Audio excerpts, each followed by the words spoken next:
Nalilito ka ba kung pre-selling or ready for occupancy ang bibilin mong bahay? The truth is, may tamang choice para sa'yo pero mali ang pinipili ng karamihan.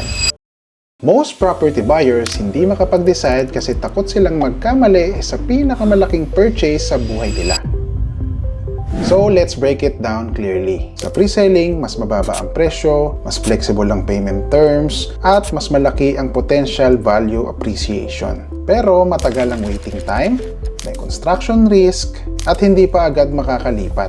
While kapag ready for occupancy naman, pwede ka nang makalipat agad. Kita mo na mismo ang unit at mas sure ka sa binibili mong bahay. Yun nga lang, mas mataas yung price, mas mabigat ang cash out, at limited na lang ang choices. Ang problema, property buyers focus lang sa presyo at bilis ng paglipat, pero hindi sa lifestyle at financial readiness nila.